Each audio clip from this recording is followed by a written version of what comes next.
Salut bien-aimés dans le Seigneur, c'est encore une fois votre bien-aimé frère en Christ, Paul Ariel Malim Toto, suis serviteur de Dieu par sa grâce. Aujourd'hui, Dieu m'a mis à cœur de venir partager avec vous la parole de Dieu. Nous sommes dans Genèse chapitre 1, le premier chapitre de Genèse. Nous sommes au verset 26 et le verset 27. La Bible dit, puis Dieu dit, faisons l'homme à notre image, selon notre ressemblance, et qu'il domine sur le poisson de la mer, sur les oiseaux du ciel, sur les bétails, sur toute la terre et sur tous les reptiles qui rampent sur la terre. Dieu créa l'homme à son image. Il créa, à l'image de Dieu, il créa l'homme et la femme. Verset 28. Dieu les bénit et leur dit, soyez féconds, multipliez, remplissez la terre, l'assujettissez et dominez sur les poissons de la mer, sur les oiseaux du ciel et sur tout animal qui se met sur la terre. Bien-aimés, ici, nous ne voulons pas parler de tous ces détails. Mais notre topic ou notre message est au verset 28. La Bible dit, ici c'est après la création, quand Dieu avait créé l'homme et la femme. La Bible dit au verset 28, Dieu les bénit. Et Dieu leur dit, soyez féconds. Tellement important. Quand Dieu a créé l'homme, la première des choses qui est sortie dans la bouche de Dieu, c'était la bénédiction. Dans la bouche de Dieu, il n'y avait pas la malédiction. Voilà pourquoi, bien-aimé, avant que même je ne parle de mon thème, avant que je n'annonce mon thème, laisse-moi te dire que le plan de Dieu sur ta vie, c'est la bénédiction. Beaucoup de gens ont toujours dit, vous, le pasteur, vous ne parlez que de la bénédiction, que de la prospérité. Et je te demanderai, bien aimé, tu veux que nous parlons de quoi? Tu veux que nous puissions parler de malédiction? Tu veux que nous puissions parler maladie? Tu veux que nous puissions parler pauvreté? Tu veux que nous puissions parler médiocrité? Tu veux que nous parlions quoi? La première des choses qui est sortie de la bouche de Dieu à la création, la Bible dit Dieu bénit l'homme. Donc le plan de Dieu, la vision de Dieu, le programme de Dieu à l'homme, c'était qu'il soit béni. Et cette bénédiction consistait à quoi? La Bible dit Dieu les bénit et Dieu leur dit soyez féconds. La première bénédiction que Dieu avait prononcée sur l'homme, c'était « Soyez féconds ». C'est ça notre thème, la fécondité. C'est notre topic. La première des choses que Dieu a prononcée comme bénédiction sur l'homme, c'était la fécondité. Cela exprimait directement la volonté de Dieu sur l'homme. La volonté de Dieu sur l'homme, c'est que l'homme soit fécond, la fécondité. Dieu ne veut pas que l'homme soit stérile, mais Dieu veut que l'homme soit fécond. C'est le plan de Dieu sur le premier Adam, c'est le plan de Dieu sur toi, la fille et le fils d'Adam. Le plan de Dieu sur toute humanité, tout homme, c'est qu'il soit fécond. Dieu, quand nous voyons la fécondité, nous voyons la production, la productivité. Dieu, God need you to be productive. God need you to be product. That is the will of God to your life. La volonté de Dieu, c'est que tu sois productive. Dieu a besoin de te voir productive dans tous les domaines de la vie. Si tu es étudiant, Dieu veut te voir être un étudiant productif. Si tu es businessman ou businesswoman, tu es dans les affaires, Dieu veut voir tes affaires être productives. Donc tes affaires, que tes affaires puissent féconder, que tes affaires puissent produire. C'est ça la volonté de Dieu. Si tu es une femme dans le mariage ou un homme dans le mariage, Dieu veut te voir donner des enfants. La stérilité n'est pas la volonté de Dieu. La production est la volonté de Dieu. La fécondité est la volonté de Dieu. C'est pourquoi au commencement, Dieu dira, soyez féconds. Dieu voulait que l'homme soit féconde. Féconde à tous les domaines. Voilà, je le déclare. C'était la déclaration. Moi aussi, je déclare en tant que prophète de l'Éternel. Soyez féconds dans tout ce que tu fais. Si tu es dans les affaires, tu es en $100. Laisse que ces $100 produisent des $100. Laisse que ces $200 produisent $400. Laisse que ces $400 produisent $800. Laisse que ces $800 produisent $10 000, 20 000, 30 000, 50 000. C'est ça la volonté de Dieu. Que tu sois fécond, que tu sois productif, que tu puisses avancer, que tu puisses réussir dans ce que tu fais. C'est ça mon message ce matin. Et ce soir plutôt, et si c'est le matin chez toi ou la journée chez toi, je ne sais pas. Mais la volonté de Dieu, c'est de te voir être productif. C'est de voir la fécondité dans tout ce que tu fais. C'est de voir la production, c'est de voir productive dans tout ce que tu fais dans la vie. Si tu es ministre de la parole, Dieu veut voir cette église de 10 personnes se multiplier à église de 50 personnes, de 100 personnes, de 1000 personnes. Dieu veut la multiplication, la fécondité. C'est vraiment la volonté absolue de Dieu pour les humains, pour ceux qu'ils ont créés à son image. Mais qu'est-ce qui fait qu'aujourd'hui, il y a la stérilité? Comme je venais de vous dire, la volonté originaire de Dieu, c'est la fécondité dans chaque domaine. Dieu a besoin d'une intelligence féconde. Comme celui qui est en train de prendre cette image. C'est un garçon qui est venu du Kenya. Et il est ici aux États-Unis. Son nom c'est Joseph Kubire. Il est venu. Il n'a pas même... c'est presque 6 mois depuis qu'il est venu. Mais aujourd'hui, il a son studio où vous me voyez. Parce qu'il est devenu productif. À seulement 6 mois aux États-Unis, il a fait ce qu'il pouvait faire. Bien aimé, c'est ça la volonté de Dieu, la productivité. Dieu veut nous voir productifs.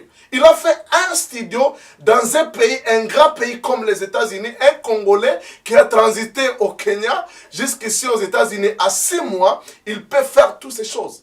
Tandis qu'ici aux États-Unis, il y a des autochtones que nous avons trouvés ici. Moi, j'ai une année. Ils marchent toujours à pied. Il y a aussi des Congolais qui sont venus ici. Ils sont toujours à pied. Mais les autres sont arrivés ici. Nous autres sommes arrivés ici. Déjà véhiculés. Déjà quoi? C'est la productivité. Mais cela demande une décision, une vision. C'est là où je vais parler. Comment être productif. C'est la volonté de Dieu. Et quand Dieu te voit être productif dans la vie, il est possible que tu sois productif. La volonté de Dieu pour toi, c'est que tu sois productif. Ne jette pas les problèmes sur les autres en disant, si je n'avance pas, c'est à cause de ceci, c'est à cause de cela, c'est à cause de telle personne, c'est parce que je n'avais pas étudié, c'est parce que je n'avais pas fait ça. Bien aimé, il est possible que tu sois productif dans la vie. C'est la volonté et d'ailleurs de Dieu. C'est sa volonté absolue. C'est la première bénédiction qui est sortie de la bouche de Dieu vis-à-vis de l'homme. Mais l'ennemi de la productivité, l'ennemi de la fécondité, c'est le diable. Nous voyons cela même dans Genèse chapitre 11. Quand on construisait la tour de Babel, les gens se sont dit, faisons-nous un tour. Donc ils ont dit, faisons-nous un tour. Tandis que la volonté de Dieu, il était que, ils se sont dit, restons ensemble, faisons-nous un tour là où nous allons habiter, que nous ne puissions pas nous multiplier sur la terre. La volonté de Dieu était que les hommes se multiplient sur la surface de la terre, mais Nimrod, il est venu avec la vision de limitation, limitation. Ça, c'est la volonté du diable. Il veut que les gens soient limités. Il veut, Nimrod, quand il est venu, il voulait même empêcher que les gens puissent avoir des enfants. C'est lui-même, celui qui a commencé même le système de l'avortement pour empêcher aux femmes d'être productives. Mais la volonté de Dieu, c'était que les hommes soient remplis sur la surface de la terre. C'était le diable. Et Dieu a confondu Nimrod avec sa vision de la tour de Babel. Parce que Dieu voulait que les gens remplissent la terre. Bien-aimés dans le Seigneur, autant même de Pharaon, dans Exode chapitre 1. Pharaon voulait tuer tous les enfants mâles. Tandis que les hommes mâles, ce sont des hommes qui portent la semence. Il voulait que les gens ne puissent pas se produire. Il voulait empêcher la production, la fécondité. C'est ça la volonté du diable. Mais la volonté absolue de Dieu, c'est que nous soyons féconds. Voilà pourquoi même dans Exode chapitre 23, le verset 25, là nous voyons la volonté de Dieu être exprimée encore une fois. Dieu dit ceci: vous servirez l'Éternel votre Dieu, et il bénira votre paix, vos eaux, et j'éloignerai la maladie du milieu de toi. Je n'ai pas le temps de parler sur ces choses. Vous servirez l'Éternel, votre Dieu, et il vous bénira. Bénira votre paix, votre eau, et il éloignera les maladies du milieu de toi. Il n'y aura pas dans ton pays ni femme qui avorte, ni femme stérile. Je remplirai le nombre de tes jours. La volonté de Dieu, il exprime. Il dit parmi son peuple, parmi ses enfants, il n'y aura pas une femme qui avorte ni une femme stérile. Donc la stérilité n'est pas dans le plan de Dieu. Quand Dieu t'a créé, il ne t'a pas créé pour être stérile. La stérilité, c'est la volonté du diable. C'est le diable qui te veut voir stérile dans ce que tu fais. Stérile dans ton intelligence. Stérile dans ta manière de penser. Stérile dans ta manière de raisonner. C'est la volonté du diable sur ta vie. La volonté du diable, c'est de te voir stérile dans les affaires. Tes affaires dégrégorent. Tes affaires n'avancent pas. Ça, c'est le diable. Le diable veut te voir stérile dans chaque domaine de la vie. Stérile, c'est la volonté de Satan. Mais la volonté de Dieu, il dit, il n'y aura pas une femme qui avorte. Et il n'y aura pas, c'est-à-dire, il n'y aura pas de perte du milieu de toi. Et il n'y aura pas de stérile parmi ton peuple. Mais la plus grande question que je me pose, Dieu que nous prêchons, c'est le Dieu d'Abraham, le Dieu d'Isaac et le Dieu de Jacob. Mais curieusement, je termine par là, curieusement, tous les enfants, toutes les femmes plutôt, de ces patriarches dont nous prions leur Dieu, le Dieu d'Abraham, d'Isaac et de Jacob, ces patriarches, ces trois patriarches, Abraham, Isaac et Jacob, leurs femmes étaient stériles. Toutes les femmes, la femme d'Abraham était stérile. La femme de Jacob, stérile. La femme d'Isaac, stérile. Or, le Dieu d'Abraham, il dit ceci, il n'y aura pas de femmes stériles parmi vous. Mais comment expliquer? N'est-ce pas une contradiction? N'est-ce pas quelque chose d'opposé? Dieu d'Abraham dit, il n'y aura pas de femmes stériles. Mais le Dieu là que nous prions, le Dieu d'Abraham, d'Isaac et de Jacob, ce patriarche, Abraham, sa femme stérile, Isaac, sa femme stérile, Jacob, sa femme stérile. Mais est-ce Dieu est un Dieu de mensonge? Non, Dieu n'est pas menteur. La Bible dit que Dieu n'est pas un homme pour mentir, ni un fils de l'homme pour se repentir. Ce qui sort de sa bouche, c'est la vérité. Mais bien aimé dans le Seigneur, la femme d'Abraham était stérile, mais il n'a pas fini stérile. La femme de Jacob, d'Isaac, était stérile, mais il n'a pas fini stérile. La femme de Jacob aussi était stérile, mais il n'a pas fini stérile. Ils ont fini par avoir des enfants. Mais je vais vous montrer comment ces gens, la femme, comment briser la stérilité. Peut-être tu es chrétien et que tu es en train de voir la stérilité dans ta vie. Bien aimé, cela arrivé aussi dans la vie de notre père Abraham. Cela arrivé dans la vie de notre père Jacob. Cela arrivé aussi dans la vie de notre père Isaac. Mais comment leurs femmes ont parvenu à avoir la fécondité? Comment leurs femmes ont parvenu à donner naissance, à avoir la fécondité? C'est trois choses que je vais parler par rapport à ces trois femmes. La femme d'Abraham, d'Isaac et de Jacob. Cela va te montrer même la voie pour briser la fécondité. S'il y a et pour briser plutôt la stérilité. S'il y a la stérilité dans ta vie, il y a trois choses que je vais te montrer par rapport à la femme d'Abraham, d'Isaac et de Jacob. La première des choses, nous allons voir comment la stérilité de la femme d'Abraham fut brisée. La femme d'Abraham, vous n'êtes pas sans ignorer que c'était Sarah. Comment est-ce que sa stérilité fut brisée? La voie qui a été utilisée pour briser la stérilité de Sarah, c'est ça même la première voie qui permettra aussi que la stérilité soit brisée dans ta vie. Nous sommes dans Genèse chapitre 22. Genèse chapitre 21 plutôt, au premier verset. La Bible dit, l'Éternel se souvint de ce qu'il avait dit à Sarah. L'Éternel accomplit pour Sarah ce qu'il avait promis. Amen. L'Éternel se souvint de ce qu'il a dit. Ce qu'il a dit, c'est la parole. Dieu, à Genèse chapitre 18, verset 11, il a promis qu'il viendra visiter la famille d'Abraham avec un enfant. La femme d'Abraham, Sarah, aura un enfant. Mais bien aimé dans le Seigneur, pour briser cela, Dieu avait déclaré que l'année prochaine, aux mêmes saisons comme celui-ci, Sarah aura un enfant. C'est-à-dire, Dieu avait déclaré la parole. C'est là où je dis ceci, que la première voie qui a permis que la stérilité de Sarah soit brisée, c'était la parole.